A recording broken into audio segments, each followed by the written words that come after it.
miarahaba miarabanao ny tokantrano manaraka ny fandaharana zo sy andraikitry ny olo-pirenena eto fahita lavitry ny MBS ny tenako.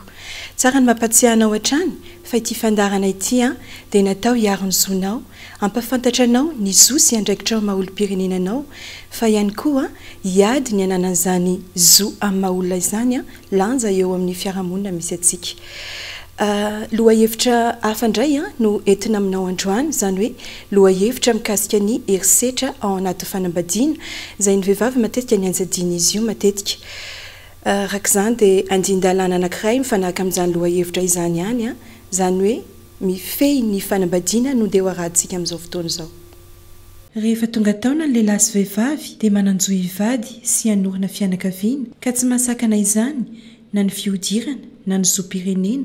na finoana. Mitovy izy eo anatrehan'ny fanambadiana izy ireo ary amin'ny faharavan'ny fanambadiana ihany koa. Tsy misy mariazy azo raiketina raha tsy sitrapon'ireo mpivady. Andiny fa 12 ao fanambarany iresa-pirenena momba ny zon'olombelona. Araka ny nambarany lalàna teo dia misy petra tsy maintsy arahana ireo olona anankiroa te hanorina tokantrano. Izany hoe ny olona roa te hanorina tokantrano dia tsy maintsy olona mitovy zo. Izany hoe mitovy zo izy eo amin'ny fifampitondrana, mitovy zo izy eo amin'ny fanana iombonany, ary mitovy zo ihany koa izy manoloana ny andraikitra tokony ho raisiny eo anivon'izany fanambadiana izany. Manakaraka izay dia ny olona roa hanorina tokantrano ihany koa dia tsy maintsy olona anankiroa feno taona, izany hoe tsy zazakely intsony fa lehilahy lehibe, vehivavy lehibe, tompony andraikitra, manana fanapa-keviny manokana ary manana safidy tiany hitondrana izany rafitra tiany apetraka ao anaty tokantrano izany na ny rafim-piainana tiany iainana. Fanadihadiana niarahanay nanao tamin'ny renim-pianakaviana anankitelo no ndeha ho arahantsika ary ialatsiny aty am-boalohany ny tsy ahafahanay mandefa ankoatran'ireo fanadihadiana telo ireo noho ny fotoana izay mifehy antsika sy noho ny fahateren'ny fotoana ihany koa. Ho arahantsika avy hatrany azy ny fanadihadiana izany.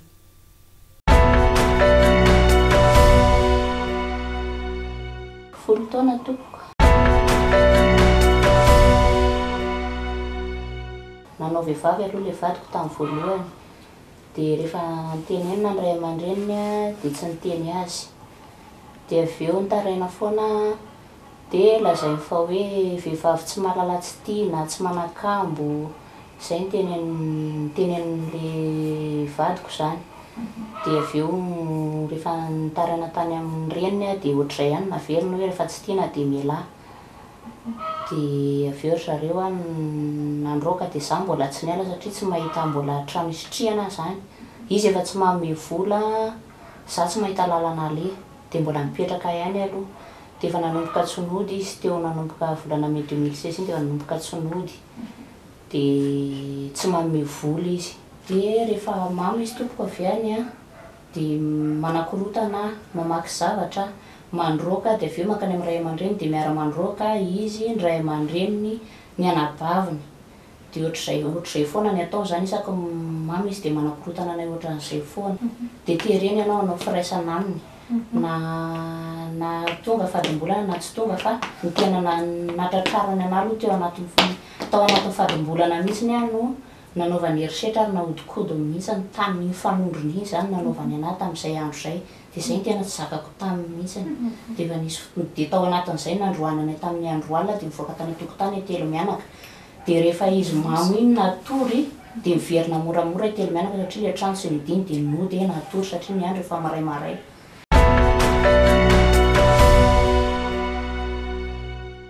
Vao be voka ako dia lasa izy nandao anay. Dia tsy nijery mihitsy izy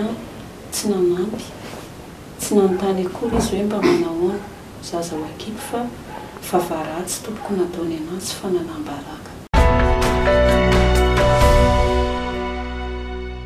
Tonga dia mitroatra be izany le renin'le rangahy. Tonga dia niterik'io taminahy izy hoe aninona ty karaha makoreliny ty, aleo mandeha io satria zanako tsisy zanako iray ny zanako tena ty misy manjana sady roasiny atoko natosiny amin'ny varavarana izany miaraka n'ilay zabevoka iny no nroasiny roadroasiny be namafa-trano izy dia napilipiliny troany taty aminahy aby le fako nakofiliny tamin'ny kofafa le fako. Teo amin'ilay endrika famonoana izany tompoko Zaho moa zany efa tao anatin'ny fotoana maro le fanaratsiana sy fanambanina nisy teo aminahy dia io andro ray io zany tsy napoisiko hoe andro ray io zany andro namin'ondro zareo raha ohatra ny atokarina hatra mafy mihitsy tamin'io mivavaka iny zany tanteraha daholo tamin'ny andro triny dia le président vokotany nanatro maso ny zavatra rehetra teo ary napriska izy vao maina napriska an'ilay rangahy zany izy satria poro an'ilay rangahy izy. Fianakaviako tsy tia anahy le fianakaviana manirikirika zany izy satria any ambanivohitra moa zany dia lahara-pahamehana be mihitsy hoe fanambadiana zany ary ianao zany raha tsy manambady dia tsisy dikany mihitsy eny ambanivohitra amin'ny olona fa ohatran'ilay olona tsisy dikany ireny zany ianao eo amin'ny fiarahamonina dia voatery atompoko aloha tsy maintsy nandao ny fiarahamonina zany le tsy mety hipetrahako zany fa tsy mahazo aina mihitsy zany eo amin'ilay toerana e. Valampefolo taona ny fanambadiana zahay.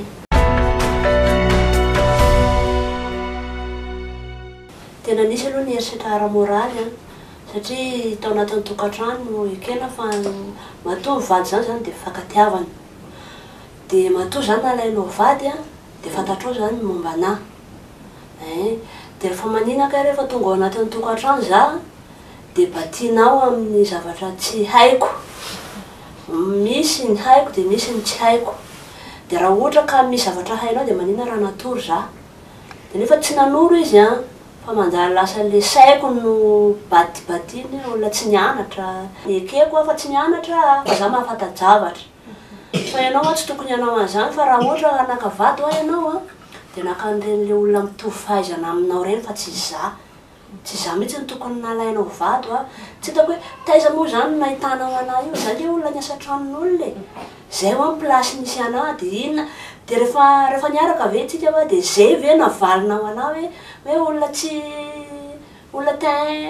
tena niteny ratsy aloha izy ngapa tsy afaka very koa ngapa le teny ratsy fa tena nanimba anazy zany le izy za moa taloha tsy nalala ohatrany hoe le social ny camp misy ohatran'izay nahazo anay zay dia tateorina zay vao nahafantatra hoe misy mpiarozon'olombelona dia zay vao nanantona satria tamin'ny voalohany aloha nasiny dia niala aloha nivazako anankiroa tato tena mangana be ohatrany iny nitarehako ny maraina ny andro satria inona ny antony le za le mivonony tao an-trano dia mipetraka tao an-trano mipetraka ambony fandriana za dia nameny mitsipaka ny takandray mandeha ny kipoko ao mbola misy manamarika an'izay fandrinanay ao zay niala mihitsy le haingony amin'ny sisiny fandrina iny mbola ao fandrinanay zay dia avy eo izy rehefa tezitra amin'izay izy mako dia nroasiny amin'izay ny fianakaviako satria niaraka nanao fety tao dia nroasiny hoe tsisy ilaivany amin'ny fianakaviako fa andana mandeha any daholo nareo dia rehefa nroasiny le fianakaviako amin'ny andro amin'ny 10 alina miaraka amin'ny ankizy nroasiny sady mifangaro teny ratsy ompavary raraka so ihany moa za fa naka enregistrement le izy dia ao amiko koa zao le enregistrement le zavatra nataony dia avy eo amin'izay izy rehefa nroasiny ka tsy netiny nivoaka dia natosiny amin'izay za hoe ndany ianao nivoaka sady nitifitiferony tontolo tsy nanana niantra mihitsy ny tena iny mangana daholo iny amin'ny 12 alina sasany zay tonga any amin'ny hôpitaly Gérard Robika le bandy kely mipetraka tao aminay iny no nitondra anahy tany tamin'izay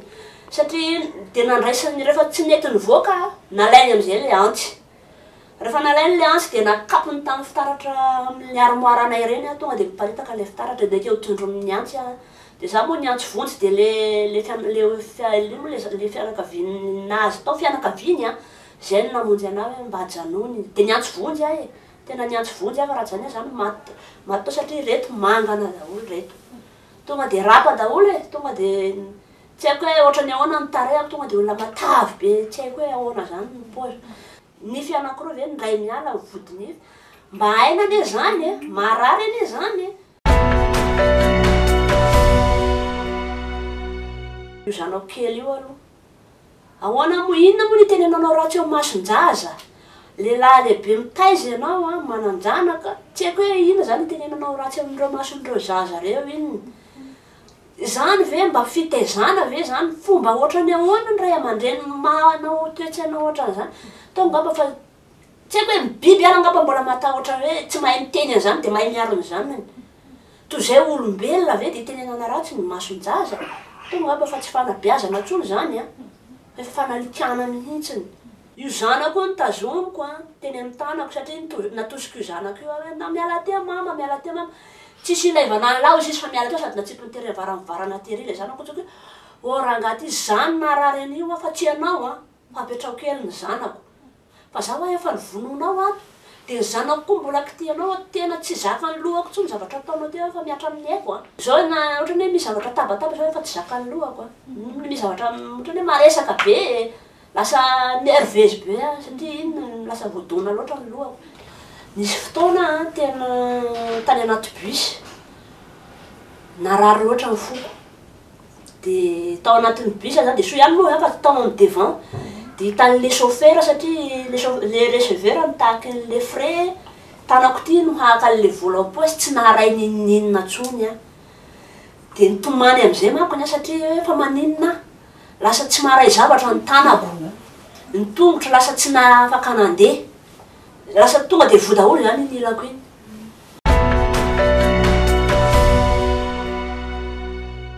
tsy haiko hoe le toetran'le lehilahy maninona ty tena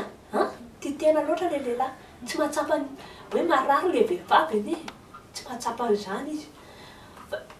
tsy tiako zany le vehivavy namako zany raha ohatra ka hoe tratran'izany zavatra zany mba tiako izy anatina ohatrany hoe fikambanana ohatran'izao mahazo fitarainana ataona izao hoe fitarainana ataoko izao hoe tena satria tsika vehivavy zany tsy hoe fanakamalemy fa miaritra ny mafy loatra dia ho aiza nefa reo zanaka ireo ho aiza zaza nefa ny eo an-tanana tsy tiako za tena hoe za faran'izay natahotra n'izany hoe tsara-panambadiana zany faran'izay natahorako zany nefa tena rehefa miatra amiko le izy a aika tena moramikainy manao hoe tena tsy zakako tsony ty fa alao mijanona tena alao miala mihitsiny aho fa reo zaza roa reny eo avy vitako foana reo fa le toetsainy le lehilahy mihitsiny tsy tiako tsony le toetsainy mihitsiny zany manimba sain'olona marobe izy ty tena fitiavatena maninona forsena matoy ny olona ray mandao anatin'ny firaisana misy antony ka rehefa mandao anatin'ny firaisana ny olona tsy manana hafaliana zany hanao an'izany zavatra zany tsony ka maninona forsena tsy maintsy hanao an'izany avy ve dia rehefa tsy mety avy dia tsy maintsy hoe anao hoe vady vita soratra avy dia tsy maintsy hanaiky ny zavatra tiany atao amiko zany ka tsy manana hoe tsy mamananjo hoe hanana hoe handanao a na dia tsisy fifaliana ne tadiavinao anatin'io zavatra io fa tsy fahoriny lasa isaky ny anao an'io zany dia lasa mitomany foana dia tia zany tsy vokatry ny foko io na dia vita soratra amiko izy a tsy vokatry ny foko fa hoe ohatrany hoe adidy atao amin'ny fotsiny zany nefa zay zavatra zay nefa manimba zavatra be tabe mihitsiny zavatra tsy vokatry ny fo zany ma tonga dia aloha tonga dia tsy misy mampalahelo tokoa satria samy olon'ny fiarahamonina isika rehetra ka tena mahatsapa fa mihamary tokoa ny endrika herisetra eo anivon'ny tokantrano fitiavana ny ndohan'izany fanambadiana zany nefa dia mazana lasa vono ratra fampirafesana fandosirana didy ary endrika herisetra maro samihafa no ifampitondran'ny mpivady ao anatin'ny tokantrano ampatsahivana aminao eto ato anatin'ity fandarana ity fa raharany lalàna avokoa zany fihetsika sy toetra izany ny herisetra ara-tsaina na ny herisetra ara-moraly hoy isika dia miseho amin'ny endrika fanambanimbaniana fanaovana tsindry azo lena fandrahonana fampitahorana fa ihany koa fanompana dia zany toetra izany rehefa miveriberinao anaty tokantrano dia lasa miteraka tahotra miteraka hororo ary miteraka ratrapo zany hoe ratrankolaka amin'ny zo ary miatraika amin'ny zo an'le olona anankiray iaran'izany mihitsiny ka tsy ekena ary voararany lalàna ny fanaovana izany ny herisetra ara-moraly koa dia matetika miteraka tsy fahasalamana miteraka voka-dratsy eo amin'ny fiainan'ny olona anankiray ka mifanohitra tanteraka ary tsy manaja ny zon'olombelona ny fanaovana izany ny herisetra ara-batana indray dia izay endrika herisetra rehetrarehetra miatra amin'ny vatana miatra mivantana amin'ny vatana zany hoe endrika famonoana zany misy ny erisetra arabatana rehefa mampiasa totondry felaka daka fampiasana zava-maranitra fampiasana zavatra mamay zay ampiarina amin'ny vatan'le olona anankiray raha ny lalàna zany ary famaizana mafy ny mahazo ny olona mamono vady zany satria famonoana vady dia patsevina aminao fa famonoana olona ka raha ny lalàna famaizana ny famonoana vady raha ny lalàna famaizana ny fanaovana erisetra arabatana ao anatin'ny tokantrano tsy azo atao zany satria manitsakitsaka ihany koa ny zoma olona mafy dia mafy tokoa io ny sazy miatra amin'ny olona zay mamono vady satria mamono olona zany mamono vady zany ary indrindrindra rehefa ny vady na ny vady teo aloha na ny sakaiza no mahavanina izany fihetsika izany misy ihany koa ny erisetra ranofo tiako lazaina dia hoe ny erisetra eo amin'ny firaisana ranofo betsaka ary maro araka ny fanadihadiana nataontsika teo fa betsaka ny vehivavy mitaraina sy mijaly amin'ny fampiasana izany ao anaty tokantrano misy ny erisetra eo amin'ny firaisana ranofo rehefa manery rehefa tsy nahazahoana fankatoavana tamin'ny andaniny fanatanterahana izany ary rehefa ao anaty teritery no anaovana zany firaisana ranofo izany fa tsy vokatry ny foniny anankiray dia toerana lalàna ihany koa zany ary tsy azo atao fa erisetra zany ary erisetra ao anatin'ny tokantrano manimbazimba ny zoma olona misy ihany koa ny erisetra amin'ny firaisana ranofo rehefa eo ampanaovana izany ny olona anankiroa dia ambanibaniny izy na tenenana tendratsy izy na atao zay mamparary azy na mandratra azy ao anatin'izany fanaovana zany firaisana ranofo zany ary raha ny lalàna zany raha tsy hoe efa nekeny ho atao taminy anga fa raha ny fanohitra amin'izay dia tena toeriny lalàna mahavoasazy zany tsy azo atao satria endrika fanolanana zany zavatra zany na mpivady ary ny olona anankiroa tsy azo atao ny manery olona ray ao anaty firaisana ranofo ary manana zony an-datsy ianao izany izy mila fankatoavan'ny rotota zany ny fanaovana izany firaisana ranofo zany eny fa na dia mpivady ary aho eny fa na dia vita soratra ary hoy aho dia tsy azo atao zany zavatra satria endrika erisetra izany ary manimba ny zony anankiray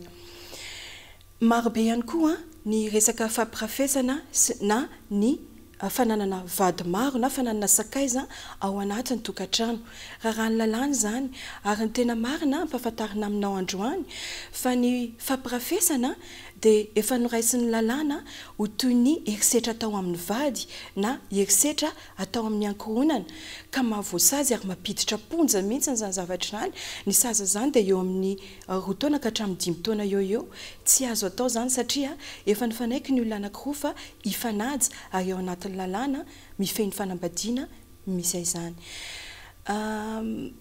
manontany tena tsika raha ohatra ka hoe nivoaboasina tamintsika zay zavatra rehetrarehetra zay inona ary ny antony tena mahatonga sy mahamaro ireo endrika erisetra ireo ao anatin'ny tokantrano sy amin'ny fanambadiana amin'izao fotoana izao ka mahatonga fisaraha-panambadiana maro dia maro eny fitsarana fa mahatonga ihany koa ny vehivavy mitaraina zay hoe tsy voahaja ny zoany ao anatin'ny fanambadia izany dia ho rahantsika atao anatin'ity fanadihadiana ity ny antony mahatonga ny erisetra ny mahamaro ny erisetra ao anatin'ny fanambadiana izany fa ihany koa ny zavatra tokony atao manoloana izany manazava ny antony mahatonga ny erisetra eo anivon'ny tokantrano i pasteur Ramanakantsona Claude sady mpitandrina ny tenany no mpiaro ny zon'olombelona voalohany indrindra aloha matoa misy ny tokantrano dia avy amin'ny fanambadiana ka raha vao tsy matotra le fanambadiana tonga amin'ny tokantrano dia tsy matotra izay ekeko fa misy lalàna avoaka ny fanjakana zao raha vao misoratra le olona zay aloha zany ny primordial tsy mpivady ianao raha tsy vita soratra ara-dalana fanjakana donc le fanjakana zany mahita ianao zany lefa any amin'ny firaisana mba manao torohevitra ihany le miamaira hoe zao nge ny mpivady zao nge ty fanambadiany ity reto ny lalàna raha anareo fa ampy ve zay amiko zay tsy ampy fa tsy maintsy misy fanentanana matetika ka ny tena vao ray voalohany ny resaka toka ny rongondy dia ao koa le tsy fampianao tokantrano zany rehefa tsy ampy tokantrano dia manjary miteraka olana satria mety miteraka maro anao nefa nle fidiram-bola tsy ampy ary zay ny tena be da be eto tsy ampy ny fidiram-bola ny ankizy velomina nefa ny toka sy ny parakisy na mandeha any de tsy ampy zany le vola zay ny zavatra tena miseho eto manana zoarovana ny ankohonana amin'ny mahafototra iorena fiarahamonina azy manoloana izany ny tokony atao zany a de mananatra fiafampianarana aloha ny voalohany indrindra fa hoe manahoana zany hoe aina zany avy izy io aina io zay koa tsy ampy zay ny heverin'ny olona fa io aina io a azo alana de ampidirina tsy amin'rano na azo atsa asory koa de sitrapoko zay e manarakarak'izay a tena tsy afa-miala ny fiangonana tsy afa-miala tsy ampy ty zavatra ty fitorinan'ity baiboly ty fa maninona io ny tsy ampy satria mavain'ny olona isao ny olona mandehandeha era-tanàna mivarotra manao andro isaky le alahady de isao ny any am-piangonana izy amipetsaka noho izany a sy ndreo tsy fampiny zay zavatra fampianarana ara-pinono zay de tsy ampy koa zany le fahalalana hoe ahoana masarobidy am'tikatra fiainatokantrano ty tsy ampy tena tsy ampy mihitsy fa ilainy zay manentana ny olo-pirenena rehetra sy ireo manana andraikitra eto amin'ny firenena ny tenany mba hanao izay fomba rehetra isy roana ny endrika herisetra eo amin'ny tokantrano malagasy aloha zany mba tiako entanina rehefa imbetsaka nanentana an'ity a rehefa mahazo télévision de indrindra mikasika ny fanambadiana maninona l'izy de hoe tokony mba handray andraikitra ny fanjakana indrindra fantatro aloha fa mety arara zareo zay ny fampienana zava-mahadomelona sy ny zavy-nitokano sa ampianana an'izay eto amin'ny firenentsika fa raha mbola reo mitombo a de mbola mitombo foana ny herisetra amin'ny ampianatra aloha de niady niaraka tamin'ny firaisana tamin'ny fivondronana mihitsy esory ny bara manakaiky ny sekoly rehetrarehetra mba tsy hisy bara satria mitarika any ankizy a hiditra ao anatin'io zavatra io ny olo-pirenena tsirairay zany a de agnatana mba samy mijery ny fianakaviany tsy de anary lavitra loatra indrindra ny ankohonana fa anara-maso azy akaiky ka ny tiako zany a ny olo-pirenena rehetra mba samy atsapany fahamasina zany fanambadiana zany fahamasina zany tokantrano zany fahamasina zany ankohonana zany fahalehibiazana zany fitezana ao anatin'ny ankohonana zany zay ny anjiny fa 5 ao amin'ny lalàna fifanambadiana de milaza toy izao zany lalàna zany hoe ny olona roa mifanaiky ny vady de tsy tereny izy hoa hoe fa nilazaiko teny am-piandohany zany fa indrindrindra mifanaiky izy ireo fa ifankaty zany hoe ifampikarakara ifamonjy ifanampy fa ihany koa ifanaja amin'ny lafiny rehetra ary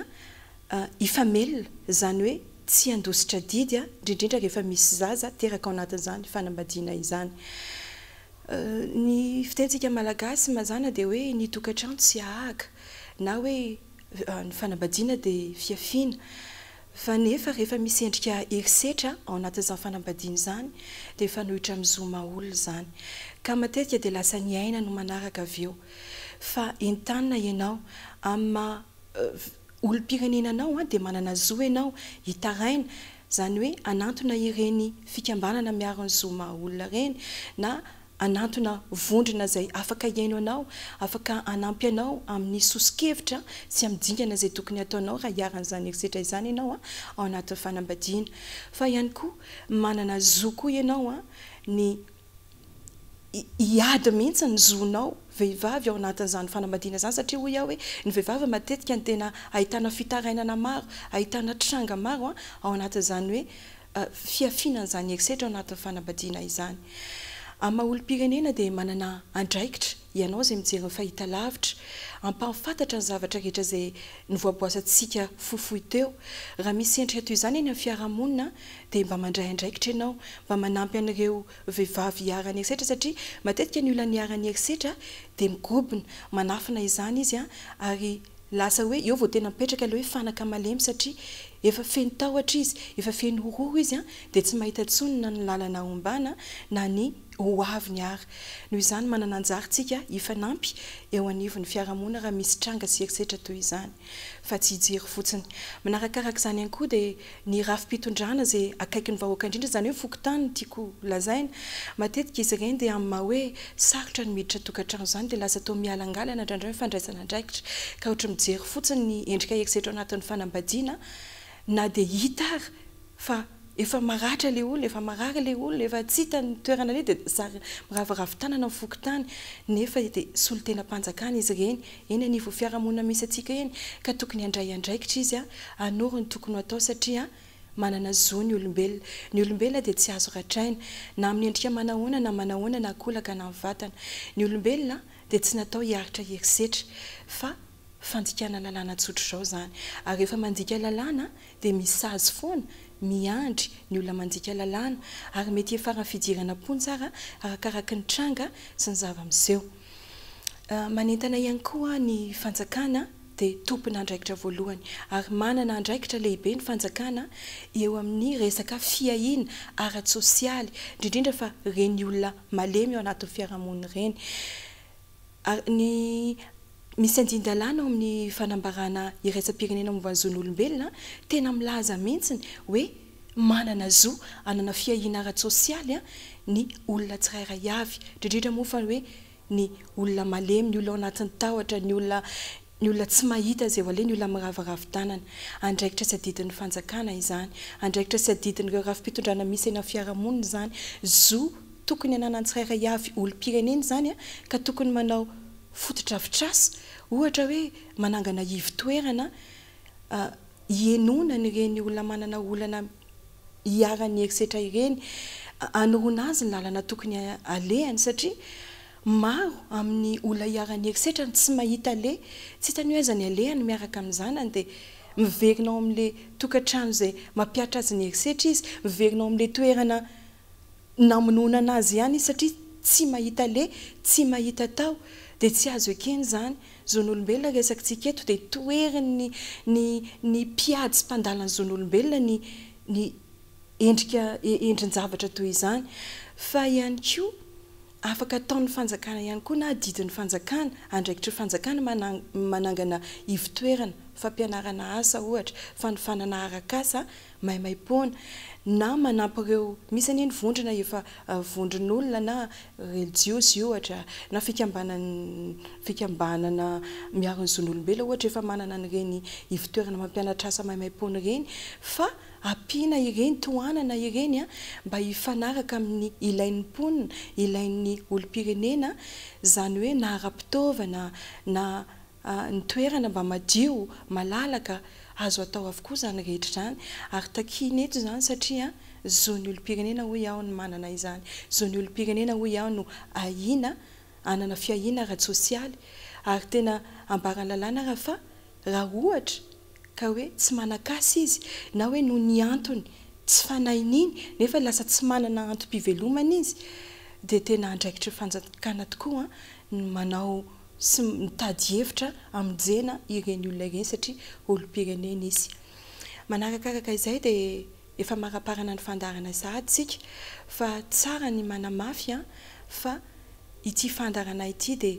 mampafantatra anao mandrakariva hoe inona ny andraikitra ao dia inona ihany koa ny zoanao zany hoe sasapoana fotsiny sy